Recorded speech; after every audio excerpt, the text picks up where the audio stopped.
Assalamualaikum warahmatullahi wabarakatuh. Perkenalkan, kami dari kelompok 10 ingin mempresentasikan hasil kerja kelompok kami mengenai teori belajar humanistik.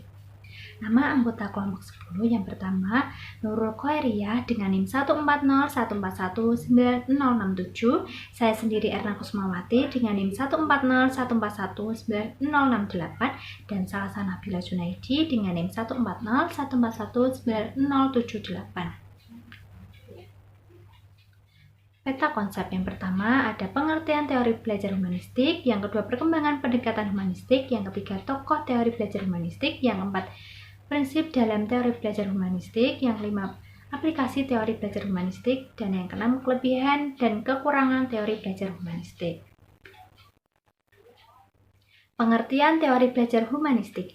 Dari segi bahasa, humanisme artinya kemanusiaan, sedangkan menurut istilah berarti suatu paham mengenai kemanusiaan yang hakiki. Jelasnya, humanisme adalah suatu gerakan atau aliran yang bertujuan untuk menempatkan manusia pada posisi kemanusiaan yang sebenarnya. Dalam teori belajar humanistik, proses belajar harus berhulu dan bermuara pada manusia itu sendiri. Konsep belajar teori humanistik ini lebih melihat pada sisi perkembangan kepribadian manusia, berfokus pada potensi manusia untuk mencari dan menemukan kemampuan yang mereka punya dan mengembangkan kemampuan tersebut. Secara luas, definisi teori belajar humanistik ialah sebagai aktivitas jasmani dan rohani guna memaksimalkan proses perkembangan.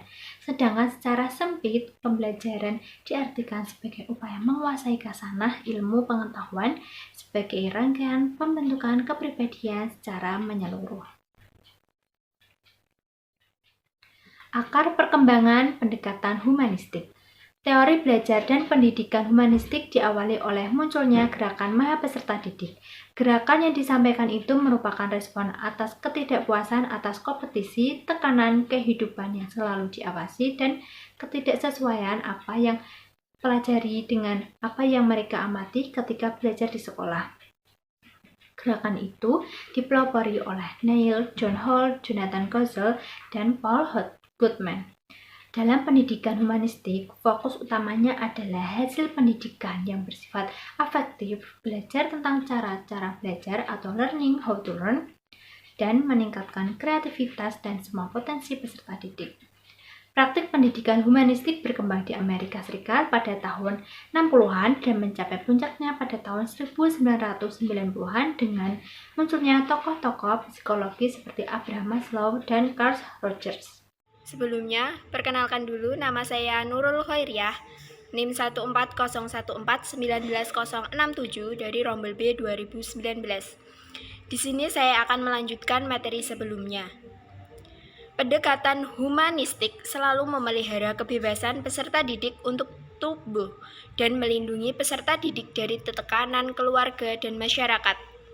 Demikian juga hasil belajar yang berkaitan dengan perkembangan sosial emosional lebih penting dibandingkan dengan hasil pendidikan yang bersifat akademik. Rogers dan Diamond menyatakan bahwa prosedur terapeutik yang menghasilkan seseorang yang mampu memandang diri sendiri secara berbeda, yakni menerima diri sendiri, perasaan sendiri, dan orang lain secara penuh. Pendidik yang berhasil menciptakan suasana pendidikan seperti itu akan mampu mendorong peserta didik untuk menampilkan perilaku yang memiliki karakteristik tersebut. Namun, demikian hasil belajar dalam pendekatan humanistik itu pendekatan yang kurang menekankan pengetahuan dan keterampilan. Sebaliknya, lebih menekankan pada hasil belajar yang lebih bersifat personal. C. Tokoh-tokoh dalam teori belajar humanistik. Yang pertama yaitu Bloom dan Caldwell.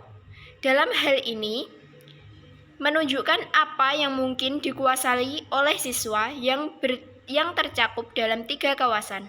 1. Kognitif, 2. Psikomotorik, 3. Afektif.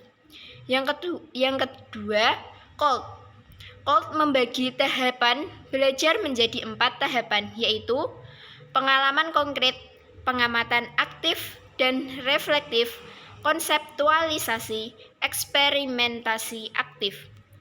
Yang ketiga, menurut Honey dan Mumford, menggolongkan orang yang belajar ke dalam 4 macam atau golongan, yaitu kelompok aktivis, golongan reflektor, kelompok teoritis, dan golongan pragmatis.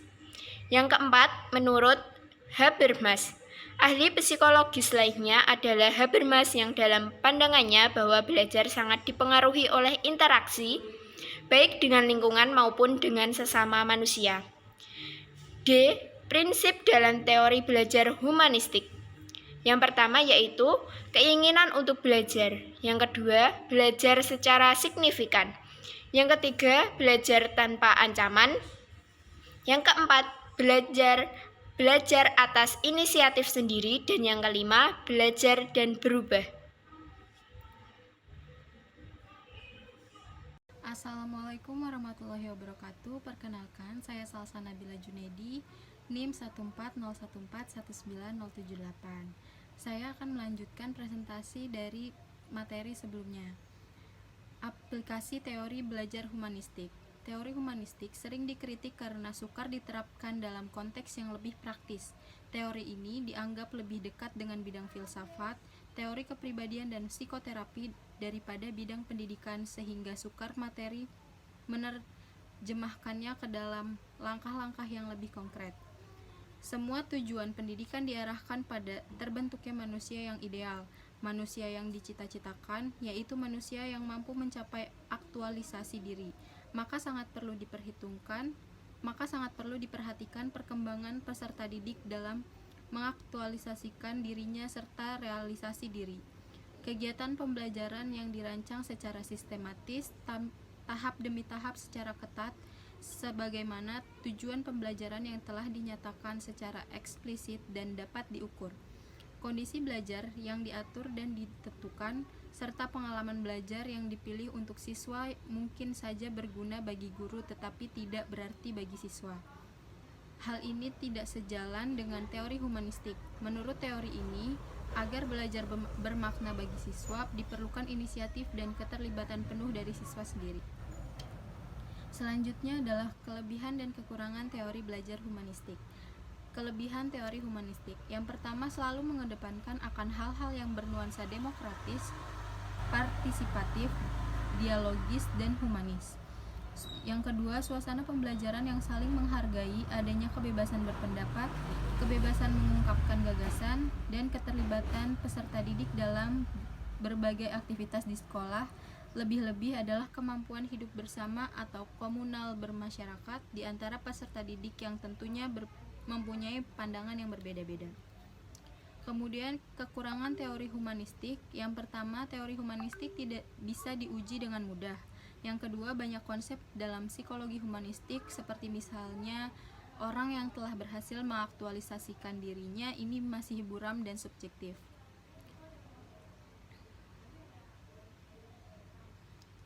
Yang ketiga, psikologi humanistik mengalami pembiasan terhadap nilai individualistis.